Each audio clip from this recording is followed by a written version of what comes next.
Hi guys, how are you? I think you will be better.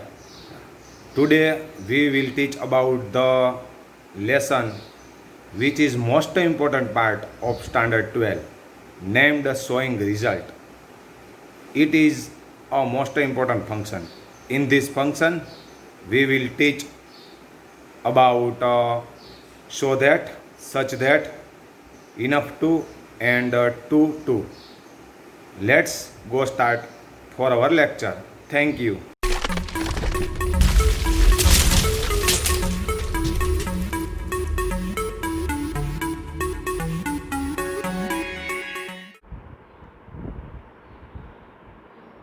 Hello guys, good morning. આજે આપણે ધોરણ 12 માટેના જે ફંક્શનના ટોપિક શીખી રહ્યા છીએ એમની જ અંદર આજે આપણે શોઈંગ રિઝલ્ટ નામનું એક નવું ફંક્શનનો અભ્યાસ કરવાનો છે કે જે સ્ટાન્ડર્ડ 12 બોર્ડની એક્ઝામની અંદર મોસ્ટ આઈએમપી છે. તો આપણે શીખતા પહેલાં સૌપ્રથમ શોઈંગ રિઝલ્ટ ક્યારે વાપરવામાં આવે છે એ જાણવું ખૂબ જરૂરી છે. તો આ શોઈંગ રિઝલ્ટ છે એનો ઉપયોગ વાક્યમાં ક્યારે થાય છે એ સૌપ્રથમ આપણે જાણી લઈએ. શોઈંગ રિઝલ્ટ એટલે કે કારણ બતાવવું. શોઈંગ મીન્સ બતાવવું અને રિઝલ્ટ એટલે કારણ. તો કારણ બતાવવું આમની વ્યાખ્યા ઉપરથી જ આપને કદાચ ખ્યાલ આવી ગયો હશે કે આની અંદર કોઈ ઘટના કે ક્રિયાનું પરિણામ દર્શાવવાનું હોય ત્યારે શોઈંગ રિઝલ્ટ ફંક્શનનો ઉપયોગ થાય છે. કોઈ પણ બનાવ બને, ઘટના બને અથવા તો કોઈ ક્રિયા કરતા હોય એનું પરિણામ દર્શાવવાનું હોય ત્યારે શોઈંગ રિઝલ્ટ ફંક્શનનો ઉપયોગ થાય છે. હવે આ એક તમને સીધા સાદા અને સિમ્પલ ઉદાહરણ દ્વારા વ્યાખ્યાને સમજાવું. માની લો કે હું તમને એક્ઝામ આપું છું કે સખત મહેનત કરો નહીં તો પરીક્ષામાં ફેલ થશો. એટલે અહીં તમારી ક્રિયા છે એ સખત મહેનત કરવાની છે. જો એ તમે નહીં કરો તો એ ક્રિયાનું પરિણામ શું આવશે તો એનું રિઝલ્ટ બતાવે છે બીજા વાક્યની અંદર કે નહીંતર તમે પરીક્ષામાં નાપાસ થશો. તો હવે આ સીધા સાદા અને સિમ્પલ ઉદાહરણ દ્વારા આપ લોકો સમજી ગયા છો કે વાક્યની અંદર શોઈંગ રિઝલ્ટનો ઉપયોગ ક્યારે થાય છે. બરાબર. તો શોઈંગ રિઝલ્ટ કોઈ ઘટના કે ક્રિયાનું પરિણામ દર્શાવવાનું હોય ત્યારે શોઈંગ રિઝલ્ટ ફંક્શનનો ઉપયોગ થાય છે. આ હતો શોઈંગ રિઝલ્ટનો ફંક્શનનો ઉપયોગ. હવે આપણે આગળની સ્લાઇડમાં આ શોઈંગ રિઝલ્ટ ફંક્શનમાં વપરાતા શબ્દનો અભ્યાસ કરશું કે જ્યારે તમને એક્ઝામની અંદર શોઈંગ રિઝલ્ટનું ફંક્શન પૂછે, એની સૂચના આપેલી હોય વાક્યમાં કે શોઈંગ રિઝલ્ટ ફંક્શનનો ઉપયોગ કરીને અધૂરું વાક્ય પૂર્ણ કરો, ત્યારે તેમાં તમે કયા શબ્દો વાપરી શકશો. તો ફર્સ્ટ નંબરનો છે ટુ, જે આપ સ્લાઇડમાં જોઈ શકો છો. પછી આવે છે ઇનફ ટુ, ત્યારબાદ આવે છે સો ધેટ અને ત્યારબાદ આવે છે સચ ધેટ. આ 4 પ્રકારના શબ્દનો ઉપયોગ તમને એક્ઝામની અંદર જ્યારે અધૂરું વાક્ય આપેલું હોય અને એને પૂર્ણ કરવાનું હોય અને એ અધૂરા વાક્યની બાજુમાં આવી સૂચના આપેલી હોય શોઈંગ રિઝલ્ટ ફંક્શનનો ઉપયોગ કરીને વાક્ય બનાવો, તો તમે આ too, enough to, so that કે સચ ધેટ 4માંથી ગમે તે શબ્દનો ઉપયોગ કરીને વાક્યને વિદ્યાર્થી મિત્રો આપ બનાવી શકો છો. હવે અહીં ટુ પછી ડોટ આપેલા છે, ઇનફ પછી ડોટ આપેલા છે, સો ત્યારબાદ ડોટ આપેલા છે, સચ ત્યારબાદ ડોટ આપેલા છે. આમનો અર્થ વિદ્યાર્થી મિત્રો એ છે કે તમે જ્યારે વાક્ય લખશો શોઈંગ રિઝલ્ટનું અધૂરું વાક્ય એક્ઝામની અંદર પૂર્ણ કરશો, માની લ્યો કે તમે ટુનો ઉપયોગ કરો છો, આ 4 શબ્દોમાંથી કોઈ પણ ઉપયોગ કરી શકો છો, પરંતુ ટુનો માની લ્યો કે ઉપયોગ કરો છો તો ટુ લખ્યા ટુ લખ્યા પછી જે ડોટ છે ત્યાં તમારે વિશેષણ વાપરવાનું રહેશે. વિશેષણ તમને વિદ્યાર્થી મિત્રો આપ પૂરી રીતે વાકેફ છો. જ્યારે આપણે વિશેષણનો લેક્ચર ભર્યો હતો ત્યારે એ આપણે શીખ્યા હતા. એટલે વિશેષણ શું છે એનાથી આપ પૂરી રીતે વાકેફ છો. તો ટુ લખ્યા પછી વચ્ચે જે ડોટ દેખાય છે ત્યાં આવશે વિશેષણ. તો હવે આપ લોકો સમજી ગયા છો આ 4 પ્રકારના જે છે ફંક્શન, બરાબર, શબ્દો, એની અંદર વચ્ચે ડોટ છે એમાં હંમેશા શું આવશે? વિશેષણ. એ વસ્તુ ખાસ ધ્યાન રાખવાની. અને એનું જ મેં ડોટ કરેલું છે, કારણ કે વાક્યમાં તો કોઈ પણ તમે જ્યારે અધૂરું વાક્ય હશે અને તમને એક્ઝામમાં લખેલું હશે શોઈંગ રિઝલ્ટ ફંક્શનનો ઉપયોગ કરી વાક્ય બનાવો, ત્યારે તમે આ 4 શબ્દો જે તમને સ્લાઇડમાં દેખાય છે એમાંથી કોઈ પણનો એકનો ઉપયોગ કરશો ત્યારે તમે ટુ પછી જે વિશેષણ મૂકશો એ કોઈ પણ હોઈ શકે ને, એટલા માટે અહીં મેં અત્યારે ડોટ ડોટ મૂકેલા છે. હવે આપણે આ શબ્દોને સમજ્યા બાદ સ્ટેપ બાય સ્ટેપ વારાફરતી આ ચારેય શબ્દોને એક પછી એક બાય એક્ઝામ્પલ એટલે કે ઉદાહરણ દ્વારા સમજીશું કે ટુની વાક્ય રચના કેવી હોય, ઇનફ ટુથી વાક્ય કઈ રીતે બનાવવું, સો ધેટથી કઈ રીતે વાક્ય બનાવવું અને સચ ધેટથી કઈ રીતે વાક્ય બનાવવું. વિદ્યાર્થી મિત્રો, આપને પરીક્ષામાં આ ફંક્શનવાળા કોઈ બી પ્રશ્ન હોય બે રીતે પૂછાય છે. કાં તો તમને એક્ઝામની અંદર આખું વાક્ય આપેલું હોય અને પછી તમને સૂચના આપેલી હોય કે કાઉન્સમાં શોઈંગ રિઝલ્ટ અલ્પવિરામ, મેનર ઓફ એક્શન અલ્પવિરામ, પછી ત્રીજો કોઈ પણ વિકલ્પ આપેલો હોય તો તમારે એમાંથી નક્કી કરવાનું કે તમને આખું વાક્ય આપેલું છે એ કયું છે. માની લો કે તમને વાક્ય આપેલું હોય he is too weak to, he is too weak to lift this bag, તે એટલો બધો નબળો છે કે આ બેગને ઉઠાવી શકતો નથી. બરાબર, તો ટુ વચ્ચે આપણે વાપર્યું છે વિશેષણ, તો તમને ત્યારે એ સમય યાદ આવવું જોઈએ કે ટુ વપરાયું છે તો એ શોઈંગ રિઝલ્ટનું હોય. તો તમને જે કાઉન્સમાં 3 આપેલા છે showing result, use of action અથવા તો ત્રીજું કોઈ પણ આપેલું છે તો એમાંથી તમારે શોઈંગ રિઝલ્ટમાં ટીક માર્ક કરી દેવાનું રહેશે. આ એક રીત હતી. હવે બીજી કઈ રીતે એક્ઝામની અંદર પૂછે છે તો કે બીજી એ રીત છે કે તમને એક અધૂરું વાક્ય આપ્યું હોય હી ઇઝ એટલું અધૂરું વાક્ય આપ્યું પછી વાક્ય છોડી દીધું હોય અને કાઉન્સમાં આપેલું હોય શોઈંગ રિઝલ્ટ ફંક્શનનો ઉપયોગ કરો, ત્યારે તમે આ 4 શબ્દો અહીં આપણે સ્લાઇડમાં દેખાય છે એમાંથી કોઈ પણ એકનો યુઝ કરી શકો છો અને અધૂરું વાક્ય છે તમારી રીતે પૂર્ણ કરી શકો છો. તો હવે આપણે સ્ટેપ બાય સ્ટેપ આ 4 શબ્દો છે શોઈંગ રિઝલ્ટના એની વાક્ય રચના અને એના સમ એક્ઝામ્પલ્સ થોડાક ઉદાહરણો છે એ આપણે સમજીશું નેક્સ્ટ સ્લાઇડની અંદર. તો ચાલો હવે આપણે જઈએ બીજી સ્લાઇડમાં. સૌ પ્રથમ આપણે શીખીશું ટુ એની વાક્ય રચના કઈ રીતના છે.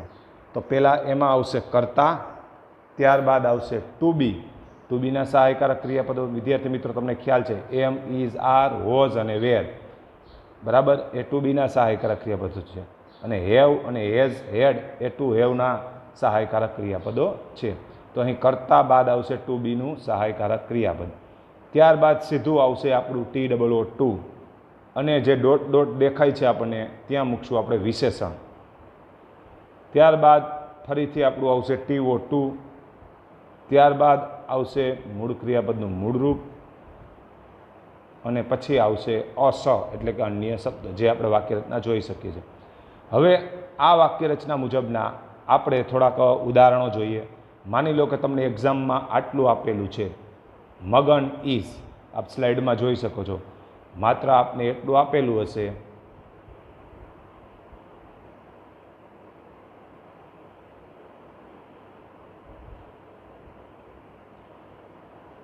વાક્યની અંદર તમને આટલું આપેલું હશે, બરાબર, મગન ઇઝ. બાકીનું વાક્ય તમારે પૂર્ણ કરવાનું રહેશે અને કાઉન્સમાં સૂચના આપેલી હશે કે શોઈંગ રિઝલ્ટ ફંક્શનનો ઉપયોગ કરીને આ વાક્ય બનાવો. તો અહીં શોઈંગ ફંક્શનની આપણને ઉદાહરણ આપેલું છે, બરાબર, આપને કહેલું છે સૂચના. તો શોઈંગ ફંક્શન એટલે તમે એવું નથી કે ટુ જ ઉપયોગ કરવો. અત્યારે આપણે ફર્સ્ટ નંબરમાં ટુ સમજીએ છીએ એટલે અહીં ટુનું વાક્ય લીધેલું છે, પણ તમે કોઈ પણ વાક્ય બનાવી શકો છો. સો ધેટથી બનાવી શકો છો, સચ ધેટથી બનાવી શકો છો જ્યારે તમને કાઉન્સમાં શોઈંગ રિઝલ્ટ ફંક્શનનો યુઝ કરવાની સૂચના આપેલી હોય ત્યારે. હવે તમને એક્ઝામની અંદર આટલું વાક્ય આપેલું છે મગન ઇઝ અને પછી તમને આપેલું છે કે શોઈંગ રિઝલ્ટ ફંક્શનનો ઉપયોગ કરો. તો માની લો કે આપણે ટુથી બનાવવું છે તો ઉપરની વાક્ય રચના સાથે આપણે સરખાવી જઈશું. પહેલાં મગન કરતા છે, ત્યારબાદ આવે છે ટુ બી, તો અહીં આપણે ઇઝ આપેલું છે. હવે તમારે ટુથી વાક્ય બનાવવું છે કારણ કે એક્ઝામની અંદર તમને શોઈંગ રિઝલ્ટ એવો ઓપ્શન આપેલો છે. તો શું કરવું? તો આપ જોઈ શકો છો અહીં શું આવે છે TOO2, તો આપણે મૂકી દીધું TOO2. હવે મેં વિશેષણ આવે છે તો વિશેષણ મૂક્યું છે વીક. ત્યારબાદ ટુ આવે છે તો મેં મૂક્યું છે ટુ. ત્યારબાદ મૂળ રૂપ આવે છે મૂળ ક્રિયાપદનું લિફ્ટ એટલે ઊંચકવું, તો મેં મૂકી દીધું લિફ્ટ. અને ત્યારબાદ અન્ય શબ્દો ધ બેગ. આનું ગુજરાતી મગન એટલો બધો નબળો છે કે આ બેગ ઉપાડી શકતો નથી, બરાબર. તો આ હતી ટુની વાક્ય. તમે અહીં ગમે એ વાક્ય બનાવી શકો છો. મેં વીક લીધેલું છે, તમે બીજું વિશેષણ પણ અહીં વાપરી શકો છો તમારી બુદ્ધિ કક્ષા અનુસાર. ત્યારબાદ બીજું ઉદાહરણ લીધેલું છે કે Kanan is too strong to lift the bag. Kanan એટલો બધો મજબૂત છે કે તે આ બેગને ઉપાડી શકે છે. બરાબર. હવે આપણે વાળી વાક્ય રચનાની અંદર જ જ્યારે કર્તા ન આપેલો હોય, જો અહીં તો આપણને મગન કર્તા આપેલો છે, ત્યારે આ મુજબ વાક્ય રચના બને છે. પહેલાં કર્તા, પછી ટુ બી, પછી ટુ, ત્યારબાદ વિશેષણ પ્લસ ટુ, અને પછી જે આપણે મૂળ રૂપ મૂકતા હતા એની જગ્યાએ ફોર, અને પછી કર્મ. જો ઉપરની બંને વાક્ય રચના સરખાવી શકો છો. કર્મનું વિભક્તિનું રૂપ એટલે આઈ હોય તો મી, વી હોય તો અસ, જે આપણે શીખ્યા હતા, યુ હોય તો યુ, ધે હોય તો ધેમ, હી સી ઇટ હોય તો ધે. બરાબર. એટલે કર્મ વિભક્તિનું રૂપ. પછી આપણે જે વાક્ય રચના હતી એ મુજબ જ મૂળ ક્રિયાપદનું મૂળ રૂપ અને અન્ય શબ્દ. દાખલા તરીકે આપણે જોઈએ ધ સન ઇઝ, આટલું વાક્ય તમને આપેલું હોય એનાથી તમારે બનાવવાનું છે. તો ધ સન ઇઝ આપણે બનાવીએ છીએ ટુ હોટ ફોર અસ.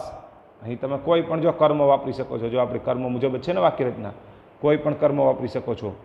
અહીં તમે યુ પણ વાપરી શકો છો, ફોર મી પણ વાપરી શકો છો. બરાબર. ટુ રીચ ધેર, સૂર્ય એટલો બધો ગરમ છે કે ત્યાં પહોંચવું અમારા માટે શક્ય નથી. બરાબર.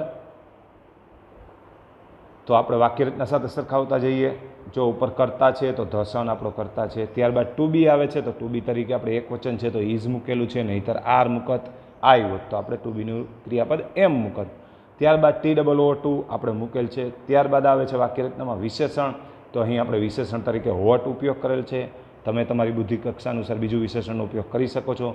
ત્યારબાદ આવે છે અહીં ટુ નહીં આવે, ત્યારબાદ આવે છે ફોર, તો આપણે ફોર અસ મૂકેલું છે.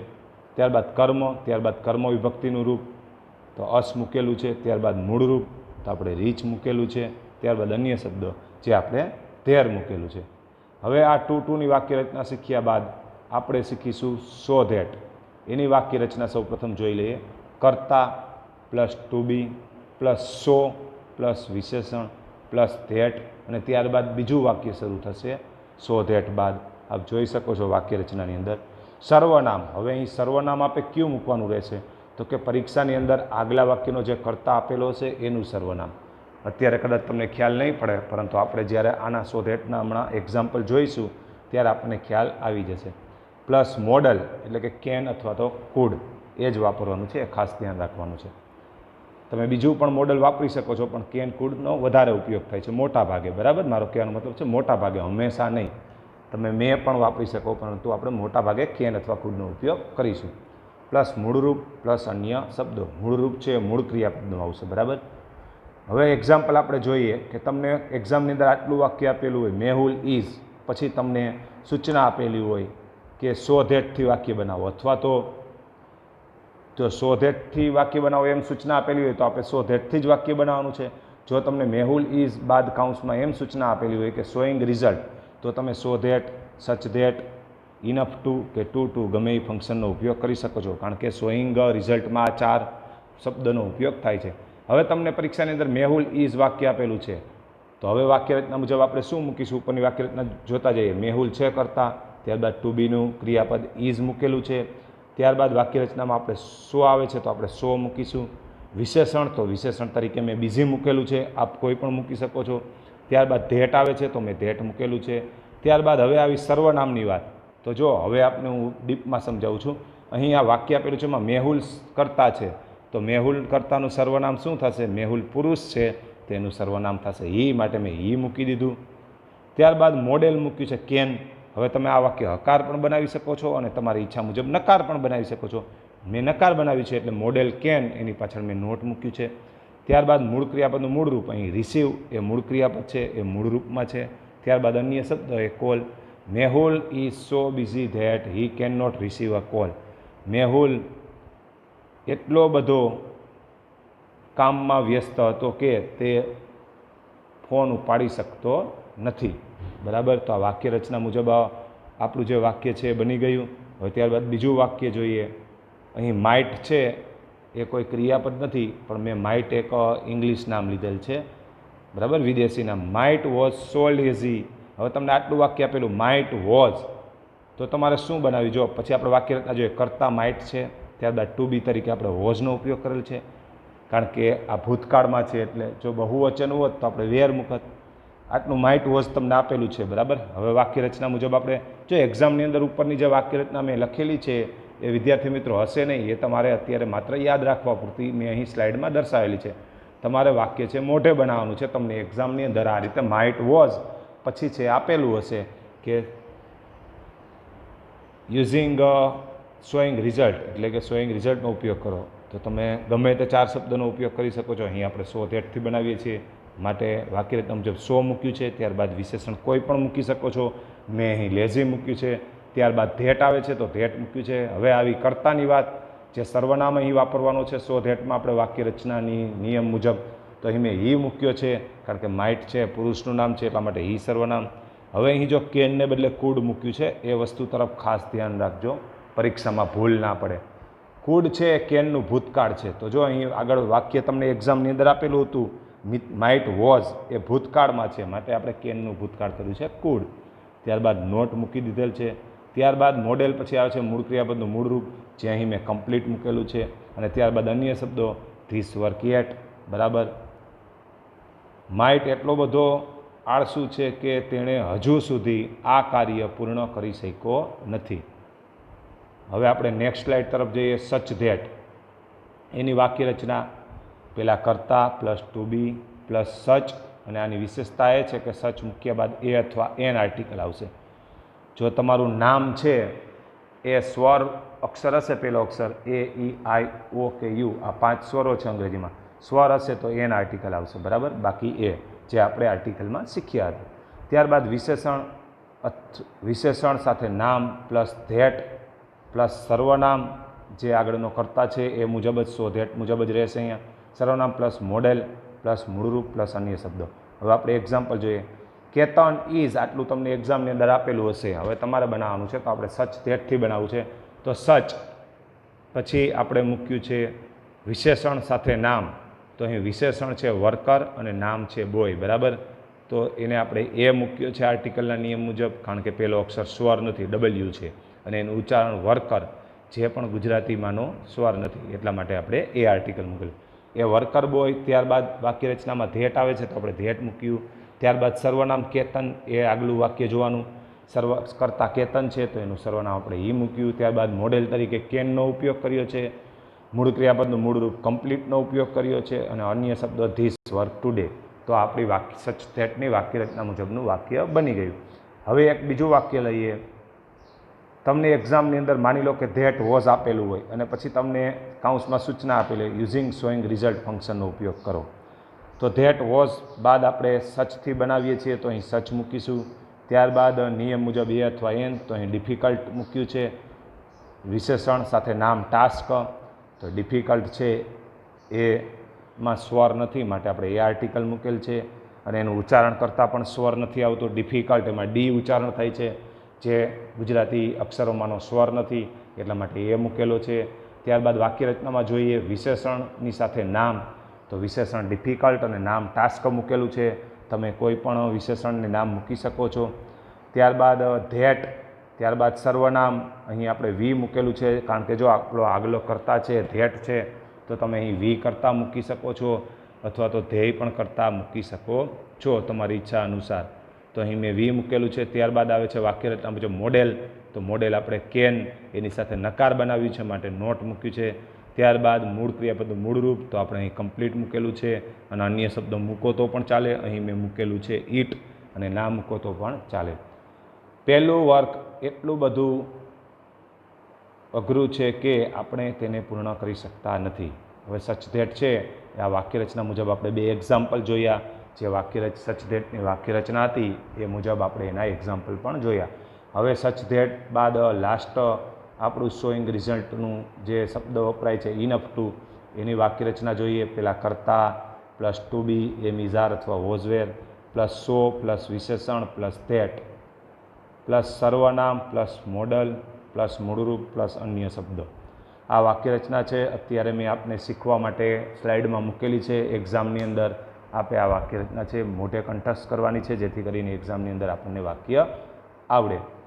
ઇનફ ટુ વાક્યની વાક્યરચનામાં જ્યારે કર્તા ન આપેલું હોય ત્યારે વાક્યરચના થોડીક ફેરફાર છે આ મુજબ રહેશે. નીચે લખેલું છે કર્તા પ્લસ ટુ બી પ્લસ ટુ પ્લસ વિશેષણ પ્લસ ટુ, પછી જે આપણે સર્વનામ મૂકતા હતા એની જગ્યાએ ફોર પ્લસ કર્મ બરાબર, વિભક્તિ પ્લસ મૂળરૂપ ને પ્લસ અન્ય શબ્દો. હવે આપણે વાક્ય જોઈએ છીએ એનું બરાબર, જે બીજું આપણે જ્યારે કર્તા ન આપેલું હોય ઇનફ ટુ વાળી વાક્યરચનામાં એવું તમારે જે શોઈંગ રિઝલ્ટનું વાક્ય બનાવવું છે તો કઈ રીતે બનાવશો? તો જ્યાં નીચેની વાક્યરચના બીજી છે એ મુજબ બનાવવાનું રહેશે.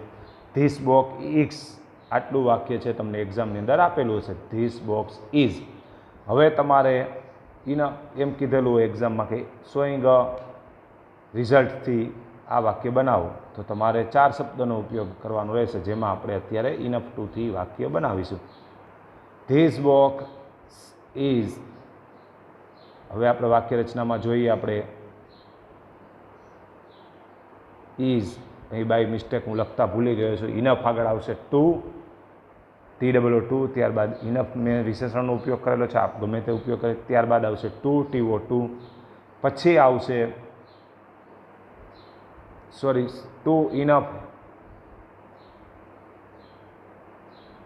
ઇઝ ઇનફ, ફરીથી બોલું છું, ધીસ બોક્સ ઇઝ ઇનફ. ત્યારબાદ આવશે TOO2 અને પછી મેં જે આપણું વિશેષણ છે હેવીનો ઉપયોગ કરેલો છે, આપ કોઈ પણ વિશેષણનો ઉપયોગ કરી શકો છો, હેવી. ત્યારબાદ આવશે ટુ, જે હું મૂકતા ભૂલી ગયો છું અહીં બાય મિસ્ટેક. ત્યારબાદ આપ વાક્યરચનામાં જોઈ આવે છે ફોર, તો આપણે ફોર મૂકેલું છે. ત્યારબાદ કર્મ મી બરાબર, અહીં આપ અસ પણ મૂકી શકો છો, કર્મ બરાબર, ધેમ પણ મૂકી શકો છો, મેં અહીં મી મૂકેલું છે. ત્યારબાદ આવે છે ટુ, તો ટુ મૂકેલું છે. ત્યારબાદ આવે છે